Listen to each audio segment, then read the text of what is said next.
Welcome to Meet the Press Now. I'm Garrett Hake in Washington, where all signs once again point to an intractable conflict between the U.S. and Iran with no way out. Both sides are set to blow past today's 60-day deadline to reach a deal as part of that memorandum of understanding signed in June, which all but collapsed. The war of words is escalating, and so is the economic warfare. The missed deadline marks another expectation the White House set and then missed, starting with the president's initial claim that the war would only last 4 to 6 weeks. It's now approaching 6 months. Today, while speaking to reporters in the Oval Office, the president tried to walk a tightrope, repeating his claim that Iran wants to make a deal, while simultaneously saying the deal Tehran wants is not enough. On expiration of the memorandum of understanding, are you any closer today to reaching a final deal to end Iran's nuclear program? Well, they want to make a deal, but they're not going to make the kind of a deal that I feel is necessary. Look, we're in there for one reason. Iran cannot have a nuclear weapon. You understand that? Iran cannot have a nuclear weapon, and they won't have a nuclear weapon. Also part of that June memorandum of understanding was an agreement for the U.S. to lift its naval blockade and Iran to reopen the Strait of Hormuz. Neither has happened. But on Friday, the president said he will soon declare the Strait of Hormuz a U.S. territory. He was asked about those comments today. Well, I just think it's a great idea. Yeah, I mean, we control it. We control it with the blockade. We have a blockade. We control it with the blockade. And I like the idea of declaring it a territory. When might you do that? We have total control over the strait. We're taking out millions of barrels of oil a week. If you look at the kind of numbers that we're doing, the strait is open, and the oil prices are coming down, and they will continue to come down unless we decide to do something far more drastic than we're doing. But according to the ship tracking firm Kepler, transit through the Strait of Hormuz has again ground almost to a halt, with only 3 vessels passing through that waterway yesterday. Oil prices are once again ticking back up. They're roughly 25% higher than when the war began. Iran responding to the president's comments about making the Strait of Hormuz a U.S. territory and appearing to mock the president. The chair of the Iranian parliament's National Security Committee, writing in English in a post on social media, quote, "The U.S. president ought to worry about his own security rather than his endless bluffing regarding the Strait of Hormuz before he ends up hiding in a food truck." It's the latest in a slew of social media taunts over the last several days, with Iran's embassies posting AI-generated images of the president in a catering truck after those revelations that he used a catering truck as part of an operation to secretly change planes to return from that summit in Turkey because of the threat posed by neighboring Iran. Joining me now is NBC News White House correspondent Yamiche Alcindor. NBC News international correspondent Matt Bradley's in Tel Aviv. And with me on set is NBC News intelligence reporter Dan DeLuce. Yamiche, I'll start with you. As we mentioned, we're now past this largely symbolic 60-day deadline. Do we have any clarity at all about what happens differently now, or are we in this kind of holding pattern indefinitely? We are certainly in a holding pattern. The president was asked specifically about whether or not he felt pressure because of the midterm elections or because of this deadline that's passing today. The president said he was in no hurry and that the midterm elections were not factoring into his decision making. He also at one point threatened to bomb the F out of Oman. Oman, of course, has been negotiating with Iran to try to get some sort of route through the Strait of Hormuz. The Iranian Foreign Ministry's spokesperson today said that there was some sort of deal with Oman, but obviously President Trump is very frustrated by this, and Iran has continued to say that it's not going to negotiate with the U.S., even though, as I asked the White House today and most days, what's going on? Is there any news here? They keep saying that the president is interested in having a diplomatic solution to this, but that there simply just is no timeline. So even though the president said this was going to be done in a few weeks, maybe a few months, we're just going to keep dragging on here, Garrett. The White House play here seems to be to drag this on, but to squeeze Iran's economy. Is that kind of the last best leverage the White House has left? It's not sure if it's the last best leverage. What I can say is that it is definitely one of the few leverages that the White House feels it continues to have. That being said, the president has also continued to make these sort of public threats. And of course, there is always the option of escalating attacks. We saw some escalation, some back and forth between the U.S. and Iran in the last few weeks. That being said, the president does believe in his mind that the U.S. at the end of the day has all the leverage because we are the superpower in this. But Iran is continuing to say that they are going to not even negotiate with the U.S. and that they continue to have the real control over the Strait of Hormuz, which is in fact what is happening right now, Garrett. And last week, Vice President Vance said that the #1 goal now is to keep oil prices cheap for Americans. Today, President Trump says, as he often has, that the #1 goal here is to prevent Iran from getting a nuclear weapon. Are we seeing a real split between the president and his VP on this, or does this tell us something about the different political lenses through which they view this conflict? I think if you look at the two statements, it's clear that there's a split there in that you have the vice president essentially making the idea of what you Americans might be interested in, which is the price of gas, the price of oil, saying that that's the #1 goal. Though the vice president in that same statement said the #2 goal is to prevent Iran from getting a nuclear weapon. The president, though, has continued to say that the #1 goal is to prevent Iran from having a nuclear weapon. He repeated that goal again in the Oval Office. I think if you push the White House on this, they would say that both of these goals are important. You have, of course, the fact that Iran, they don't want them to have a nuclear weapon, but this is an administration that ran on the economy, at least in part, and promised Americans that they were going to have lower costs of living. That being said, of course, we've seen gas prices spike with so many people complaining about them. So I think in some ways there is a split there, but I think in some ways they're saying sort of the same thing, though, of course, the priorities might be a little switched there. Garrett. It's interesting to watch. Amish El-Sindor on the North Lawn for us. Thank you. I'll bring in Matt now. So, Matt, the president brought a new country into the discussion today that a lot of folks may not have been paying as close attention to, threatening to bomb Oman just across the strait if they, quote, get in the way. Has there been any reaction in the region to those comments? Here you've got the president threatening a U.S. ally who's been serving as a mediator in this conflict. I actually haven't heard any comments, Garrett, and I'm not expecting to, because I think a lot of people in the region, particularly in the countries around Oman, the Gulf states, are probably not really putting all that much stock in what the president says and who he threatens and how he threatens them. The fact is, this is the second time that the president has threatened to bomb Oman. And this time, I don't remember the first time, it was back in May under similar circumstances because of a similar reason. But I know at this time, he used a 4-letter word in order to threaten Oman, and he's done this before with a lot of other countries, and particularly with Iran. So, this sounds like a lot of bluster to people in the region, and especially these Gulf countries. They're the ones who have been lobbying particularly hard against the White House, trying to get Trump to not resume attacks against Iran. The last time that happened was back in late July. So that has worked. Pressure from these Gulf states has worked. So I don't think a lot of them are necessarily going to be listening to the president when it comes to him stomping his feet and yelling. I mean, it's kind of remarkable that you'd have this many sort of small allied countries essentially calling the president's bluff on something like this. Meanwhile, you have the president's son-in-law, Jared Kushner.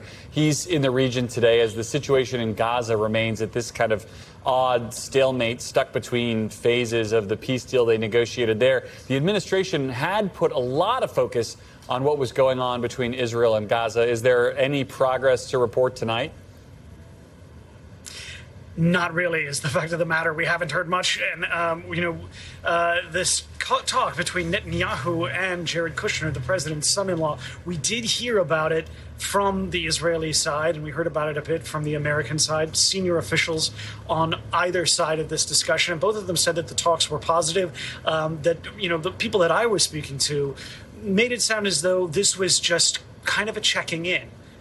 Sort of a taking stock, because remember, over the last couple of weeks and really the past couple of months, the administration, Trump and his top allies like J.D. Vance have made a really, really tight turn on Israel, criticizing it publicly, demanding that it stop fighting on multiple fronts that a lot of Israelis see as essential to Israel's existence. Benjamin Netanyahu is facing an election, probably the most significant political challenge of his entire career, coming up in late October. And so he is really trying to position himself as a defender of Israel's security interests and to really fight back against allegations from the opposition that he's been capitulating to the American president over and over and over again.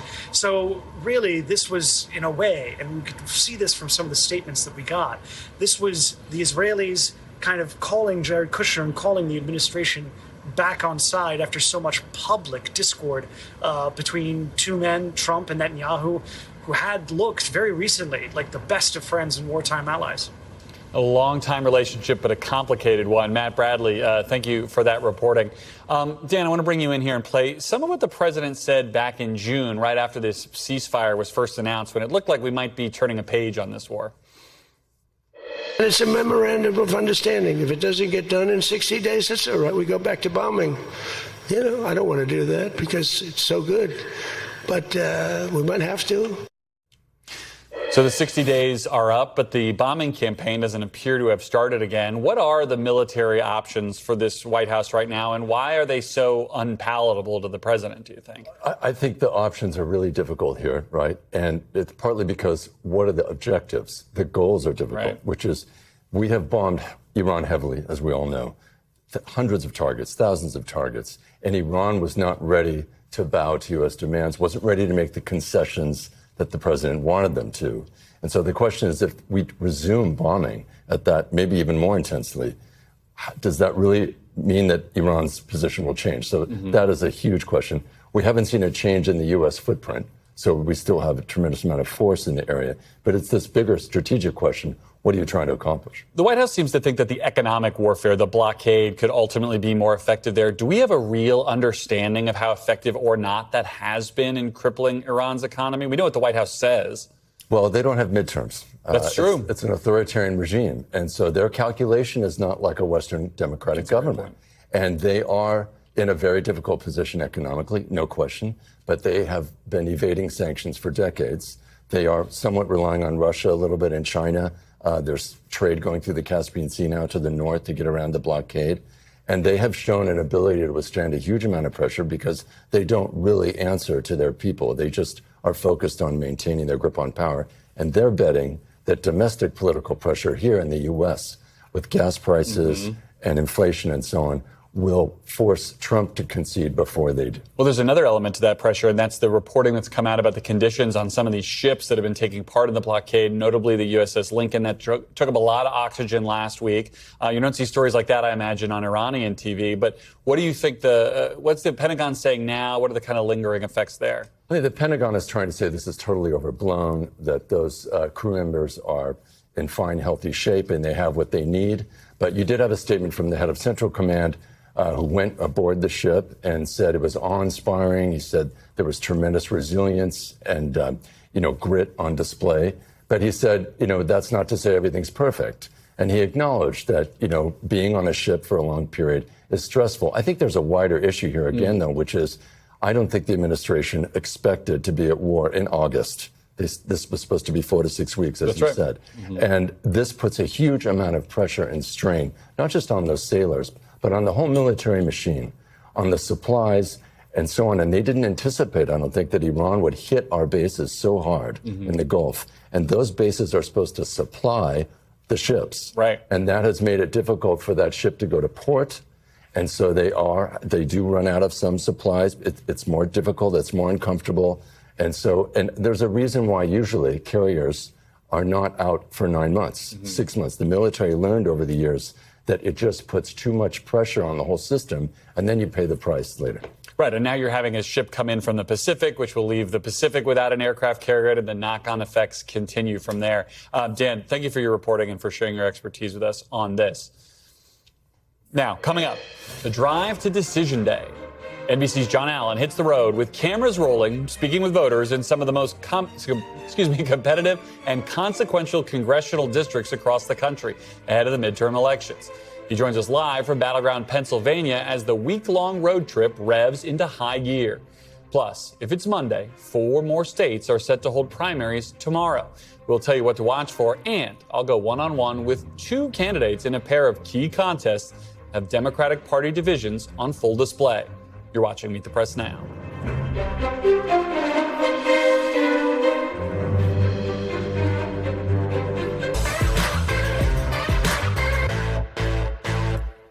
Welcome back. It's time to hit the road. We are less than 3 months from Election Day, and NBC's John Allen and his crew have embarked on an old-fashioned summer road trip, talking to voters in battleground congressional districts that could very well determine which party controls the House. The drive to Decision Day started with John and his crew heading from Washington to New Jersey's 7th congressional district. Pennsylvania's 7th and 8th districts were up next. Then they head further west, first to Strongsville, Ohio, and Ohio's 7th district, before heading to Toledo and Ohio's 9th district. Then they keep going to Iowa, hitting Davenport and Des Moines, before wrapping up this drive to the midterms in Omaha. In all, that's 8 House races in 5 states in less than a week. We're going to be checking in with John from the road all week, starting now. John Allen joins us from Hazleton, Pennsylvania, part of the 8th Congressional District. John, hope you enjoyed that graphic for you. What are voters in the 8th telling you about that competitive House race there? That's a great graphic, Garrett. We're excited to be here in Hazleton, actually at a tire shop because we've got a nail in the right front tire, so we're going to be fixing that. But before that, we talked to some voters here. Hazleton's really interesting. It is in this super competitive congressional district. It is both majority Hispanic and majority Republican. It went pretty hard for President Trump in the last election, about 60-40. But what we're hearing here is that some of the Latino voters in this community are not pleased with what the president has done so far. Particularly, they're upset with the ICE raids and the interior enforcement. And while Hazleton's the third largest community in the 8th district, it could be an important one in terms of both turnout of voters and a little bit of a shift potentially toward the Democrat. The Democratic nominee here is Paige Cognetti. She's the mayor of Scranton, which is pretty good distance from Hazleton, but that's the biggest population center in the district. The incumbent Congressman Rob Bresnahan has gotten support from the president. I was here with President Trump late last year, I think in December, when he spoke about the economy here, and Bresnahan got a shout out from the president. I think we were at that event together, actually. You spent much of the day in Pennsylvania's 7th congressional district on your way in, which Donald Trump won by more than 3 points in 2024. What do voters there think of the president now? And look, there's a great mix. We were in Nazareth today, but for folks at home, this is basically the Lehigh Valley of Pennsylvania. It includes Allentown and Bethlehem, the congressional district. In terms of what voters are saying, there's some Republican pro-Trump disappointment in the president. I think you got a clip here that we can listen to. I agree with going in if there was a plan of how to get out. This has drug on too long. He doesn't have a plan. He does not have a plan. He can sit there and tell us he has a plan. He can tell us I don't know how many times I've heard we're going to bomb the heck out of him. That's not what we want to do as America. We don't want to destroy civilians and other people. So what was the plan? And him and his, all his staff that made these decisions did not know that they would use the strait as leverage against the rest of the world. So here we are again, can't afford the medical, and now we can't afford gasoline. And he wants to say it's temporarily. How long is that? And of course, that was specific to Iran there, Garrett. Same voter upset about the economy and some of the other issues that a lot of voters across the country are upset about. The question is that going to keep Republicans home, or is it going to switch some of them to Democrats in the midterms? And you started today in New Jersey, in Republican Tom Kaine's district. If folks remember, this is the congressman who had disappeared for a while for medical treatment. What are voters you spoke to there saying about the president and this race? Yeah, again, a big mix of feelings on the president. But, folks in New Jersey have a way of saying things, and we got a little bit of New Jersey English on some of their ideas. Let's take a look at what they had to say. A lot of times he just needs to shut up. That is his problem. He just needs to shut up. We know you're right, heart's in the right place, but Russell's right. You got to lead from the top, from a higher standard. I would say eyes and get out of here. Yeah, and treat your people with respect because we're all human beings out there, like everybody. So, everybody should deserve the dignity of a bright life. If you could say something to President Trump, if you had an opportunity to talk to him and say something to him, what would it be? I love you, brother. And Garrett, those are folks answering a question we're going to be asking pretty much everybody we talk to, the sort of letters for Trump from this road trip. What would you say to the president if you had an opportunity to do that? It sure is a shame none of those people would tell you what they really think. Well, talk to me about Tom Kaine. He faced scrutiny, obviously, for his absence from Capitol Hill as he was dealing with clinical depression. How has that showed up in this race? Is that a concern of voters in that district? Yeah, there are a couple of layers here, Garrett. When we talk to people on the record, on camera, people were very compassionate. They said that was not going to affect their vote in the election. Those who voted for Kaine in the past said they're supportive of him. But we did talk to a woman who said to us that she had just been talking about it with her husband the night before, and she's a Republican, and she voted for Kaine in the past, and her husband the same way. And they both said that they were unhappy, not necessarily with the fact that he missed time or got treatment, but that he wasn't transparent about it during that huge absence from the House. I think it was about 4 months. And she said that they're thinking about withholding their votes for Kaine because of that situation. But nobody wants to say that on camera because I think there's a lot of sensitivity around what everybody, including this woman, expressed as compassion for him having struggled with his mental health. That makes sense. So assuming you get this nail tire situation fixed, you'll be in Ohio when we talk to you tomorrow. Probably not a state that was on a lot of people's radar 6 months ago, but certainly more interesting and more competitive now. What are you looking for in the Buckeye State? Yeah, we're going to Strongsville, Ohio, which is a suburb sort of southwest of Cleveland. This was a pretty Republican territory, still is a very Republican territory, but the congressman there is the issue. Max Miller. Folks may recall that he has been accused within the last couple of weeks of abusing his ex-wife and his daughter. He denies those allegations vehemently. An interesting family fight in there, too, because his father-in-law is the senator from Ohio, Bernie Moreno. We want to go talk to voters there and see whether these allegations are going to cost Max Miller votes, or if folks will look past that, Republicans look past that and say, look, this is a guy that's voting with the president. We don't really care what's going on with this family, or perhaps that the allegations are unproven and they're not going to kick him out of office. All right, John Allen, with a chance to stock up on the road trip snacks while you're resting here, taking a break. Thank you for all of your great reporting, and we'll see you in Ohio tomorrow for day 3. Thanks, Garrett.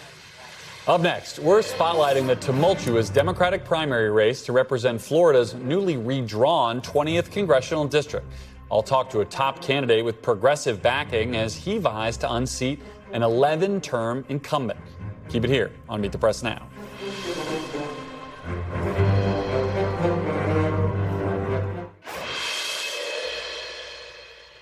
Welcome back. 4 more states will hold primary elections tomorrow as we inch closer and closer to the midterms in November.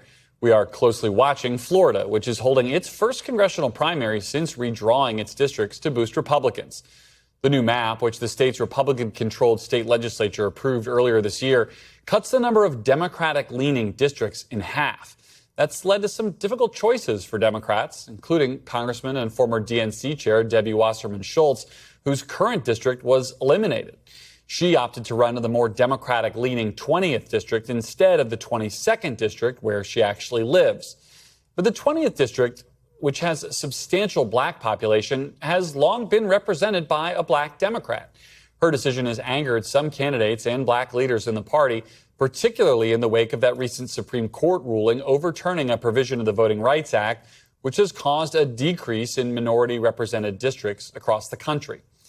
Joining me now is one of the candidates running for the Democratic nomination in Florida's 20th congressional district, Elijah Manley. Elijah, thank you for being with us. We're a day out till primary day, so we appreciate you spending time with us. How are you feeling heading into tomorrow, and what is your closing message to voters? Thank you, Garrett, for having me on. And first, I'll say my closing message to voters is change is on the way. The affordability crisis, which has hit our community the hardest, the gas prices, the rent that has gone up, the grocery costs, the endless wars that Donald Trump has started. We're going to put a stop to that with the Democratic majority in January. We need fresh new leaders in Washington, D.C. The status quo has not worked for us. And people like Debbie Wasserman Schultz has been in Congress for over 22 years, and she has been part of the problem. I think it's time for term limits, and I think it's time to shake things up. I mean, is that the best sort of counter argument to Schultz's argument here? She's running in the 20th. She's gotten pushback for switching districts here, essentially, including from you. And she's made this argument that she could bring congressional experience and seniority, which does still matter in the House, to this seat and to that district. What is your response? Well, my response is that lived experience matters just as much. This is a district that was created in 1992 to ensure that Black Floridians had access to a representative in Congress for the first time in 116 years. And that's lived experience that cannot be replaced. Yes, she has seniority. She has been an ally in many ways, but she should run in the 22nd district where she lives, where she could have helped picked up a seat for the Democratic Party in the midterms to add to our majority. But my lived experience is someone who grew up after the 2008 financial crisis and homelessness, we lost everything. And that lived experience is so important in the district right now, where so many people are living on limited incomes. They're rent burdened. We have 200,000 people that are on Medicaid, 100,000 people on SNAP. They need fighters that meet the moment. And unfortunately, Debbie Wasserman Schultz doesn't meet the moment. We need to be fighting for Medicare for all. We need to be fighting for tuition-free college education for everyone. And we need to be taking on Donald Trump. But we cannot fight this affordability crisis with a Democrat that is part of the problem and that takes corporate money. To the point about the importance of having black representation in this district, there are several other black candidates running in this district. Why was there not more consolidation around a single candidate to take on Schultz? Are you worried the rest of the vote just gets splintered? It's possible, but everyone has the right to run, and the black community is not a monolith. I'm the only progressive in the race, and I'm an African American. There are other people in this race who are moderate Democrats, but I'm a progressive, and it's hard to get, people in the room and, everyone put their ego aside and decide to run. But I think I'm the best candidate because of my lived experience. I'm a black, gay, Jewish man running for office in South Florida. I can bring multiple communities together and fight for them. I have the lived experience. I know this community well, but this is where I grew up. This is the community that I know and I love and I want to fight for in Congress. But this is not about me, ultimately. This is about the fact that we have billionaires and now a trillionaire in this country that is taking away the American dream, buying our politicians, and Congress doesn't work anymore. Unfortunately, Debbie Wasserman Schultz seems to think that this is about her power, her clout, her seniority. But at the end of the day, this is about District 20 and how do we deliver for District 20? And in order to do that, you have to understand the lived experience in the communities. And this is not about her. This District 20 looks a lot different than the District 20 that people were used to just a few short months ago. Redistricting has played such a significant role in this race as it has in so many others. We've seen some blue states respond by trying to gerrymander their own maps. Is that the right response in the rest of the country to fight back against what you're experiencing in your district there in Florida? Yes, Gary, I believe strongly that we have to fight fire with fire. I think the problem with the Democratic Party in the past has been that we failed to fight back. We're bringing spoons to a gunfight most of the time. We have to fight them back. Otherwise, they're going to take over our country and our democracy will no longer recover.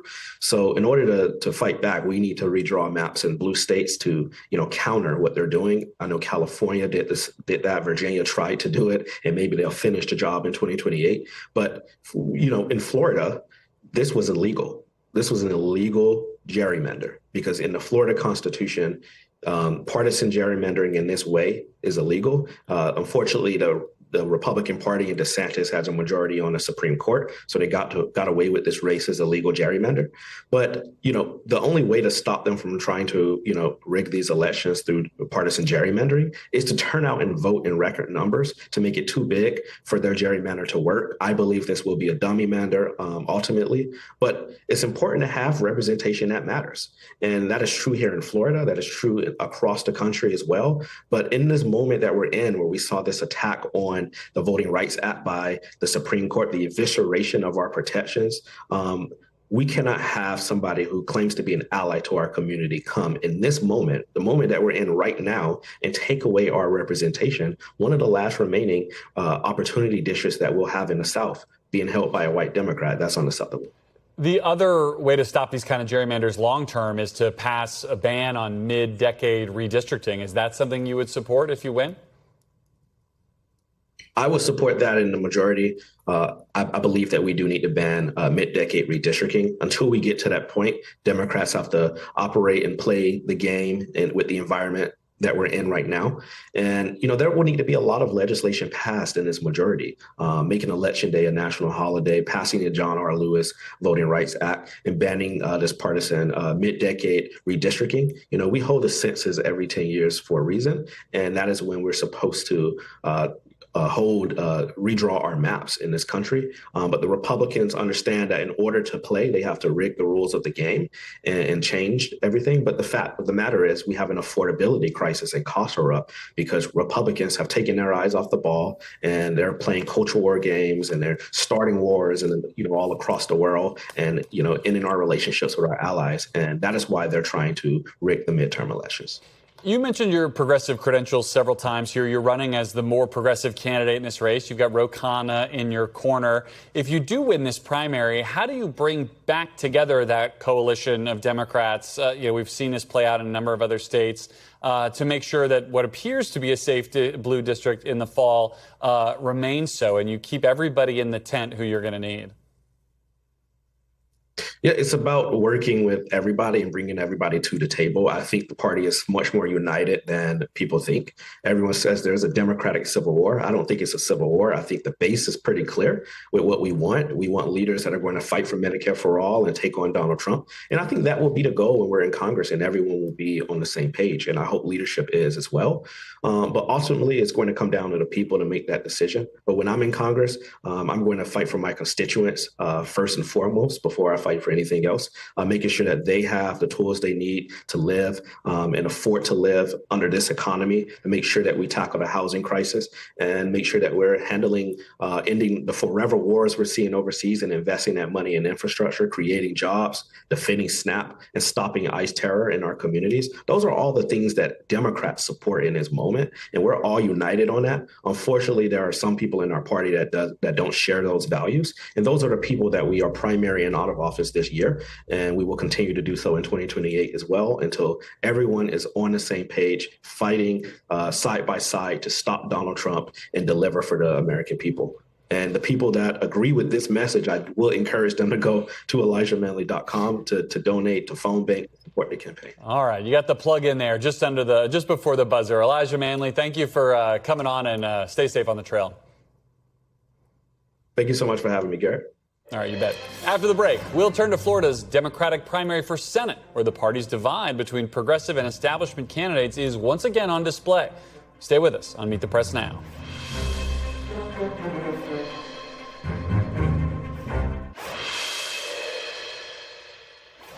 Welcome back. Turning now to the battle for Florida's Senate, where the race is on to serve out the final 2 years of former Senator Marco Rubio's term. Governor Ron DeSantis appointed former State Attorney General Ashley Moody to the seat when Rubio became Secretary of State, and now 2 Democrats are vying for the chance to challenge her in November. The race once again highlighting the divide in the party between progressives and moderates. Alex Vindman, who served on the National Security Council and was a key witness in Donald Trump's first impeachment, faces progressive state representative Angie Nixon in tomorrow's primary. And joining me now is one of those candidates, Democratic State Representative Angie Nixon. Ms. Nixon, thank you for being with us. You've got one day till Election Day. Thank you for having me. Well, it's our pleasure. What's your closing message to voters as they prepare to go to the polls tomorrow? My closing message to voters here in the state of Florida is that they have the opportunity to do something different, to actually elect a candidate who cares about hardworking, everyday people, who's not going to put big business and corporations before the interests of them. And I'm looking forward to actually winning on tomorrow. All right. Well, you've tried to paint your opponent, Alex Vindman, as a career politician, even though you're obviously in the state house and he's not ever run for office before. How do you square that circle? You know, I mean, he's running away from meetings and debates as though he is a career politician. I am someone who is a lifelong Floridian and who's had conversations with thousands of Floridians, and I'm willing to meet people where they are. I've traveled all across this state of Florida having tough conversations, which he has been shown on camera running from. And so that is exactly what career politicians do, like unelected Ashley Moody. She refuses to have in-person town hall meetings, and this is some of the same things that Alex Vindman is doing as well. I've heard from Republicans concerned about Ashley Mooney's campaigning style. You recently joined the Democratic Socialists of America. The president and Republicans have been very eager to paint the entire Democratic Party as communists and Marxists. Do you worry that those attacks could resonate in a place like Florida, especially considering all the Cuban American population there? Look, we can argue all day about people's labels, but at the end of the day, I care about the needs of people. And right now, people are suffering and they're hurting. And unelected Ashley Moody and Donald Trump are so out of touch with everyday people. They are working less and less. And meanwhile, they're getting richer, and hardworking everyday folks are working harder and harder, and they have nothing to show for it. At the end of the day, the people of Florida and this country, they want someone who's going to be open, honest, and transparent. And I'm that candidate. I have a proven track record, actually, of working in one of the most hostile work environments, which is the Florida legislature, and actually getting legislation across the finish line. I was able to expand access to early childhood education for low income and working families. I was also able to stop price gouging from big box chain stores as well. And so I know what it takes to get the job done. I also know what it takes to go out and talk to people and to have a people-centered policies. People want Medicare for all. Right now, folks are going bankrupt simply because they're trying to stay alive, because medical debt is the leading cause of bankruptcy. And folks are struggling to keep food on their table. And meanwhile, they're spending nearly $1 billion on a ballroom that we'll never get to dance in. They've spent nearly $2 billion on a day and on a war, which is only getting Donald Trump's son-in-law richer and his campaign donors, which are these defense contractors. At the end of the day, we need to put money back in the hands of the people and look out for what they really need. You talk about some of these policies like Medicare for all. Some people want Medicare for all, but to win in a state like Florida, you're going to need to win support from moderate Democrats, independents, maybe even some Republicans to get across the finish line and actually be elected statewide. What kind of issues do you think have that kind of cross-party appeal that you will go campaign on in the fall? Garrett, is what you just stated. Everyone is one emergency away from losing it all. And I'm happy to announce that not only do we have Democrats voting for me in the primary, but we also have MPAs and Republicans that crossed over and changed their party affiliation to vote for me in the primary. They're also volunteering on my campaign and making donations. We have a winning message, and that's apparent by the recent independent poll that came out that showed that I am the strongest Democratic candidate to take on Ashley Moody in the general election. Look, I have been working in the state of Florida for nearly 2 decades, and before I became a state lawmaker, I was able to help pass policies like increase the minimum wage to $15 an hour, which is set to hit in September. I also worked on the automatic rights restoration campaign, which allowed 1.4 million people to get their rights restored. And so I know what it takes. I am rooted in the community here in the state of Florida, and people trust me because I'm very accessible, I'm ethical, and I always talk to them. No matter if we differ on ideologies, I have an open door policy and I'm never running away, and that's been resonating all across the state. All right, as someone rooted in Florida, then you can answer this question for me. One of the things that has been uniting Democrats around the country on any end of this ideological spectrum is the idea that they will come back together to oppose Donald Trump and to stand up to President Trump. Does that message resonate as much as it does in the rest of the country in Donald Trump's home state? Indeed, in fact, it does resonate, and we're seeing it right now. We've been able to flip seats all across the state of Florida, as well as in Donald Trump's own backyard of Mar-a-Lago. And we are going to flip this U.S. Senate seat because I am the candidate who's willing to talk to people, willing to listen to folks, and also energize a base. I want to be clear. Status quo, quiet, timid leadership will not beat Ashley Moody. It doesn't matter how much money is behind it. What we need is someone who can energize people, who's willing to go knock on every door, make every phone call. And again, I'm a community organizer, a former union organizer. I know what it takes to get the job done. All right, State Representative Angie Nixon, thank you for coming on, and stay safe on the campaign trail. Thank you for having me, Garrett. Take care. All right, still to come. Cruel summer. We're following several developments and escalations in the fight for Senate control, including in Georgia, where Democratic Senator Jon Ossoff is clashing with the White House in a scathing back and forth. The panel is next on Meet the Press Now.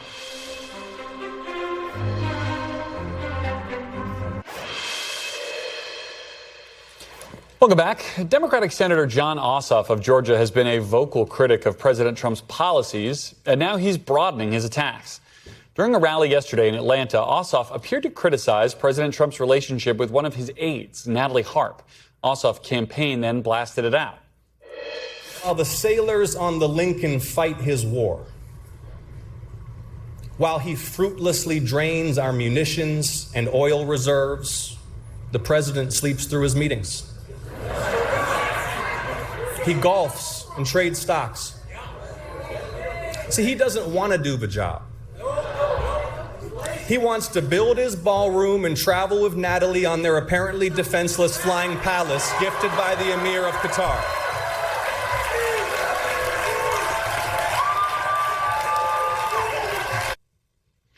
Harp, the president's executive assistant, was one of just 3 aides who reportedly joined him during his covert plane swap as he left Turkey last month. For more on this, I'm joined by today's panel. Dan Merica, author of the Washington Post's Early Brief newsletter. Ashley Etienne, who served as communications director for Vice President Harris and is now a Meet the Press contributor. And Rob Bluey, president and executive editor of the Daily Signal. So, Dan, White House comms director Stephen Chung fired off a tweet about this. I'm not going to read it, but we'll show it to people out here that seemed to indicate that Senator Ossoff had hit a nerve here. What do you think about this change in the senator's style of attack here in a race that he seems to be pretty comfortably ahead in?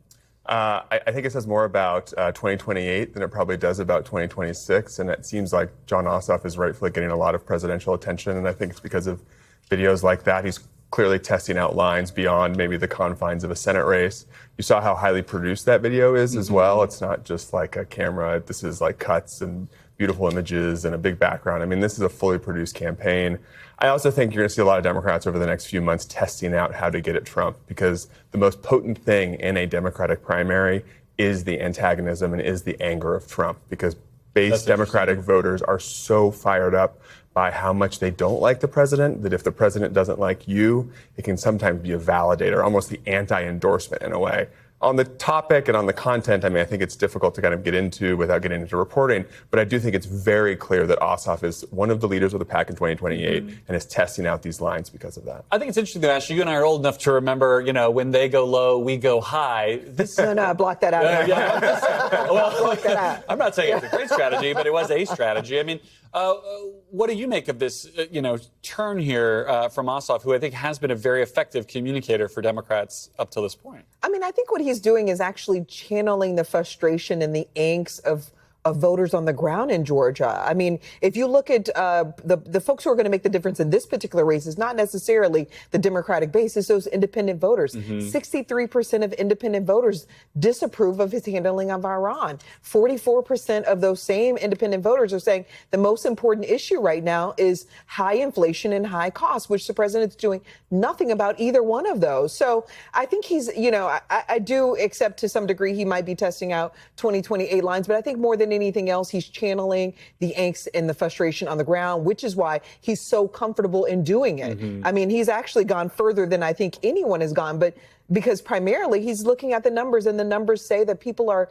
especially Georgians, are overwhelmingly frustrated with this president. He's underwater across every issue in the state of Georgia. And Rob, some Republicans are calling this an unforced error. Where do you fall on that spectrum? Well, obviously, the remark that he made has sparked quite a bit of chatter on social media today, particularly among conservatives and Republicans, because they do feel it is a low blow. I think it is. I think John Ossoff is somebody who not only, as Dan said, is testing out the 2028 waters, but he's also somebody who's trying to balance between appeasing the far left with attacks on Trump while also serving as a senator from a swing state of Georgia. And so that is a difficult balancing act for him to make. And ultimately, I think you're right. He's well ahead in the polls, it seems, against Mike Collins right now. We still have 3 months or so to go.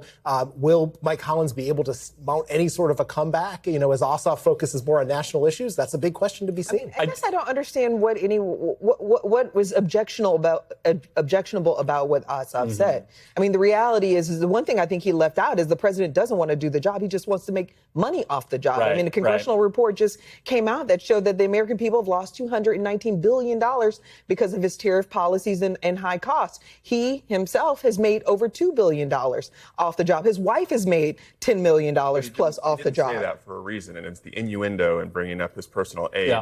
I would love to know what Natalie Harp, let alone just Natalie's name ID is in Georgia, That is for an audience that plays to a very online base, that knows who Natalie Harp is, that knows the innuendo in that. And that's why I think it's easy to say this isn't necessarily for a Senate audience as much as it is for a more lefty Twitter 2028 audience. Hang on just a second. No, to Rob's point, though, it also brings out a defense of Trump, which I think also Democrats jump on, because Trump's going to be the last person, and his supporters are the last people to say, like, how dare you bring in these other people and make these implied character attacks. Sure. He is the master of the implied character attacks. Exactly. So the defense there, I think, is a lot more challenging for Republicans. I want to ask about one of the, the next door neighbor state, actually, to Georgia. This Senate race in South Carolina is getting more interesting. You've got Ralph Norman out there basically trying to accuse Darlene Graham of being a swamp creature, even though she's only been visiting the swamp for the last few weeks now. I want to play a little bit about what he said over the weekend, and we'll move along to South Carolina. I've got ratings, high conservative ratings for the 8 years I've been in Congress. And I've got support of everyday people in South Carolina. Miss Graham, nice lady. She's hate what happened to Lindsey, who I was good friends with. Bottom line, though, the swamp in Washington is supporting her. The attack ads that are coming my way from groups as far as California is just different. Rob, I'll let you take the first crack at this. I mean, Ralph Norman has a difficult spot here. He's got to essentially attack someone who is a very sympathetic figure while still making his arguments against her. How does he thread that needle? Is that argument effective? Well, there is quite a contrast here, Garrett, because, Ralph Norman does have a conservative voting record and a leader of the Freedom Caucus in the House. He's established himself as one of the more outspoken and vocal conservatives, and a principled conservative, I should say, at that. Whereas Darlene Graham has been in Washington for, just a few weeks, doesn't necessarily have that track record. It's anyone's guess whether she's going to go the route of Elisa Murkowski, Susan Collins, or whether she's going to be more in the conservative camp. I don't know. And I think the voters of South Carolina have a big decision on their hands because, as we know, whoever wins that primary is going to likely go on and win the general election. Does Norman have a chance here? South Carolina is the most anti-establishment state in the country. They have a 200-year record of that. Yes. There's nothing like a sitting congressman playing the outsider, though. Right? I find that very, very funny in a way. I think, of course he has a chance. I think it's very difficult to see the person who finished second in a primary overcoming that in a runoff, and often the people in the voter base in the runoff is awfully more partisan, and you've seen the president get behind Darlene Graham. You wonder if the people who vote in a runoff election like this are just hardcore Republican voters who follow what the president's endorsement would be. That's the big question. But it is a fascinating race where a sitting Republican congressman is the outsider in the contest. Dan, I'm going to let you double dip here because I want to make sure we highlight some reporting by your excellent wife, Monica Alba, one of our colleagues here. She has a piece out today on our website. You should read it if you haven't, about Melania Trump keeping a much lower public profile in this second term. She has not been seen publicly since the World Cup final nearly a month ago, hasn't spoken publicly since early June. Do you think this is more of a concerted effort by the West Wing to keep her under wraps? Is this the First Lady personally? How do you see that, and how do you think it's playing politically? I just think it's fantastic reporting. I want to herald that. I think she's obviously very, very well aware of her power as First Lady. I think she's very well aware of her image as First Lady. Every time a Melania story comes up, I think about the 2018 jacket incident where she wore the jacket that said, "I don't really care, do you?" I think there's some of that there, that she was a somewhat reluctant First Lady even in the first term, didn't necessarily think the president was going to win. The president himself has said as much. The second term, I think you could almost make the case for that as well. And so she's focused on the behind-the-scenes aspect, I think, more than the in the front of the camera aspect. And so it's really a question of, do people care if the First Lady's not at the White House all the time, is not hosting events? And I think it's very clear with this reporting that she's doing a lot less in public, half the number of events in public. That is striking when you think about the role that other First Ladies have played in past administrations where they've been these forceful characters inside the White House. To that end, Ashley, not to ask you to give advice to Republicans here, but Melania Trump could be a significant asset to this White House, and she's not really being utilized in any way. Is that a mistake by the White House, do you think? Well, I think it's clear, according to the reporting, that she's choosing not to be used. That's really her choice. I think it's a regrettable choice. I think she's been living up to this statement that she had on her jacket back in 2018, that she really doesn't care. So for me, you've got two people that are occupying the White House that are self-interested, that don't prioritize the interests of the American people. To your point, she could be an asset. You've got kids that are food insecure. You've got people losing their health care benefits, people trying to make ends meet, and she does nothing about it, nothing to sort of create some level of comfort for the American people, reassure them that, that somehow this whole thing's going to turn around. So I don't think she can be an asset to the president because I don't think she wants to be. I think she's right in that she doesn't care. Just as he said, he doesn't actually care. All right. I think seriously. I think it is he said it out of his mouth. I mean, we've got to stop giving these people the benefit of the doubt and just judge them on their actions. And her actions is that she's absent. I'm just trying to make sure I give the next show their time back. No, you cannot, because if the next, I just want to say one thing about South Carolina. I love South Carolina, but if we don't get off the air right now, Hallie Jackson's going to come to my house and find me. All right? Dan, Ashley, Rob, thank you all. We'll be back tomorrow. We thank you for watching, and remember, stay updated on breaking news and top stories on the NBC News app or watch live on our YouTube channel.